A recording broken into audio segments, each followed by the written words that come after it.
Assalamualaikum warahmatullahi wabarakatuh. Pada video kali ini, saya akan menjelaskan tentang cara mengelola kategori dan subkategori soal di e-learning PJJ Universitas Yarsi untuk teacher atau instructor. Mengelola di sini artinya adalah membuat, mengubah, dan menghapus.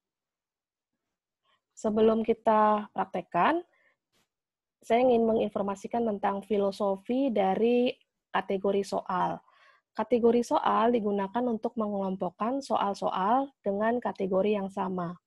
Kategori soal dapat dikaitkan dengan sub-CPMK.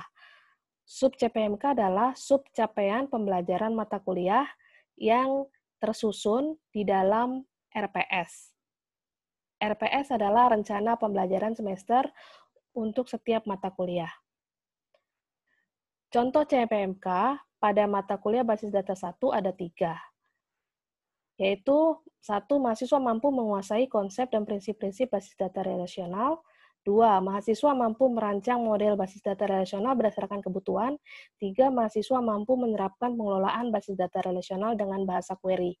Dari CPMK tersebut, dapat diturunkan sub-CPMK. Di sini kita mempunyai lebih dari 4 sub-CPMK. Nah, sub-CPMK ini dapat diasosiasikan dengan kategori soal di e-learning PJJ. Nah, sub-CPMK yang pertama misalnya, mahasiswa mampu memahami konsep dan prinsip-prinsip basis data. Ini kita bisa tuliskan dengan kategori 1 database konsep. Kemudian, sub-CPMK yang kedua yaitu mahasiswa mampu memahami konsep model basis data relasional. Kategorinya bisa menjadi relational database property. Kemudian sub-CPMK ketiga, mahasiswa mampu merancang dan menerapkan pemodelan data relasional. Kita bisa tuliskan dengan kategori ERD, karena ERD ini adalah salah satu tools yang dipakai untuk conceptual modeling. Dan seterusnya, kalau kita mempunyai sub-CPMK yang lain, kita bisa membuat kategori-kategori lainnya.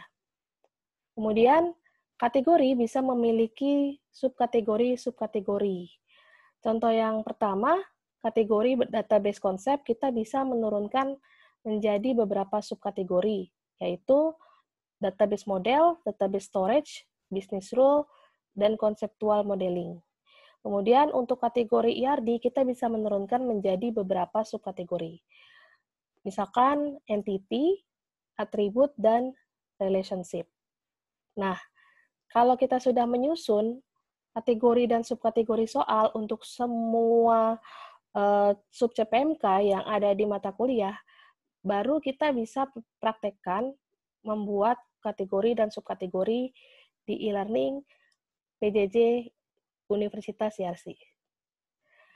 Saya akan menggunakan course basis data 1 demo. Untuk menemukan halaman ini, Anda bisa melihat video tutorial lainnya. Untuk membuat sebuah kategori, kita cari dulu tombol yang memiliki gambar icon roda bergerigi yang disebut course management yang ada di bagian atas. Kita klik tombol tersebut, lalu kita cari menu question kategori. Di sini banyak sekali menu ya. Nah, ini adalah menu question kategori yang di dalamnya akan menampilkan daftar kategori yang ada di course basis data 1 demo ini. Untuk menambahkannya, kita scroll ke bawah dan kita akan menemukan form add kategori seperti di tampilan ini. Misalkan kita ingin menambahkan kategori yang pertama yaitu database konsep. Kita tuliskan di field nama yaitu database konsep.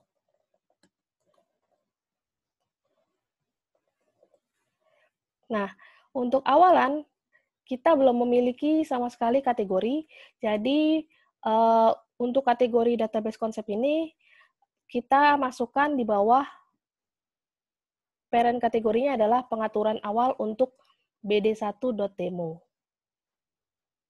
Untuk berikutnya, ada field kategori info dan ID number yang sekarang ini saya kosongkan dulu. Lalu kita tekan tombol add kategori paling bawah untuk menambah kategori. Nah, sekarang kategori database konsep sudah muncul di bagian bawah dari pengaturan awal untuk bd1.demo. Untuk membuat subkategori, kita bisa scroll lagi ke bawah, dan kita akan menemukan kembali form add kategori yang sama tadi.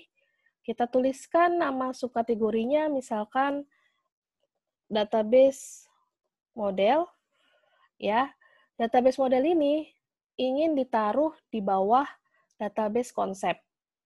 Karena database model ini menjadi subkategori dari kategori database konsep. Maka, selanjutnya adalah kita harus mengubah parent kategorinya.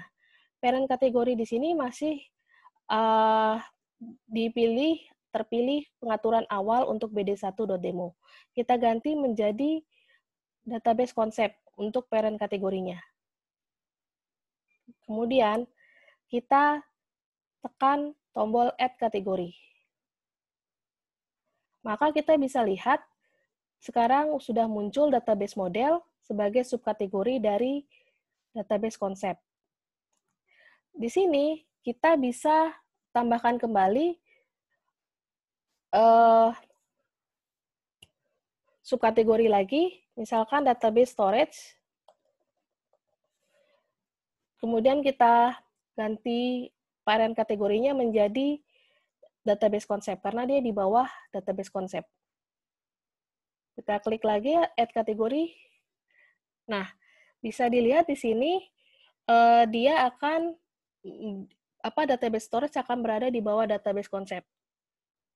Selanjutnya kita tambahkan kembali, misalkan kategori atau subkategori business rule, dan dia juga di bawah database konsep, maka parent kategorinya juga diganti menjadi database konsep. Lalu kita tekan add kategori. Nah, di sini kita lihat ada 3 subkategori yang berada di bawah kategori database konsep. Nah, kalau kita lihat di sini, urutannya sesuai dengan alphabetical order. Untuk subkategori business rule akan terurut pertama, database model kedua, dan database storage ketiga. Untuk memindahkan, kita bisa menggunakan panah-panah ini. Oke. Kemudian untuk mengedit, misalkan kita ingin memberi nomor, mana dulu sih yang duluan dari ketiga subkategori ini. Maka kita bisa mengeditnya dengan mengklik roda gerigi yang ada di samping nama subkategorinya. Misalkan kita ingin mengubah database model kategori ini menjadi DB model saja.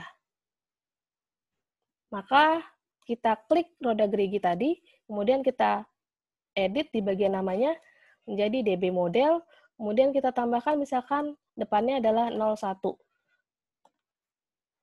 Kemudian selanjutnya kita tekan tombol Save Changes di bagian bawah. Maka nanti kita akan melihat 01 DB model sudah berada paling atas, di atasnya business rule. Kemudian selanjutnya kita misalkan ingin mengubah database storage menjadi nomor 2, jadi kita tekan tombol roda gerigi yang ada di samping tulisan database storage. Kita ganti misalkan menjadi 02 DB storage. Kemudian kita tekan tombol Save Changes untuk mengubah kategori tersebut. Nah, selanjutnya, kalau kita ingin menghapus kategori, kita bisa tekan tombol yang berikon tempat sampah, yang tulisannya adalah delete. Misalkan kita ingin mendelete kategori business rule, misalkan tidak jadi dipakai, maka kita bisa klik tombol delete ini, maka nanti dia akan terhapus. Sekian video dari saya. Assalamualaikum warahmatullahi wabarakatuh.